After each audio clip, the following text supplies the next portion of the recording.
As zgjedhjet e parakohshme nuk janë zgjidhje e ngërqit politik që ka kapluar vendin sipas kryeministrit Albin Kurti. Kryetaria aktuale e kuvendit, sipas kushtetutës, do ta ushtrojë detyrën e presidentes deri në zgjedhjet e reja, derisa zgjedhet presidenti i ri.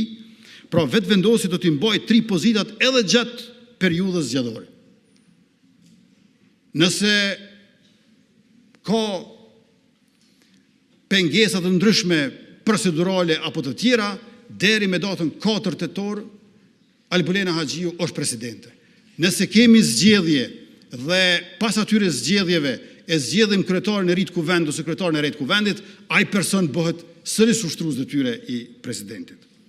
Pra lëvizja vetëvendosje do të vazhdoj të mbajë 3 pozitat përgjatë një cikli maraton të zgjedhjeve. Paralajmërimet e tilla po shihen nga njohësit e rrethanave si dëshmi se kriza nuk po adresohet në thelb, por vetëm po shtyhet në kohë. Analisti politik Fitim Ulolli thotë që pas kësaj maratone zgjedhore do të thellohet pasiguria politike dhe do të ndikojë drejt për drejt në çdo sektor. Kryeministri në fjalë po tregon që nuk do të bëj kompromis më të madh se sa që ka bërë tani. E para, e dyta është edhe një farë paralajmërimi se ndoshta është i vëdijshëm se do të ketë pak rënje në këtë herë.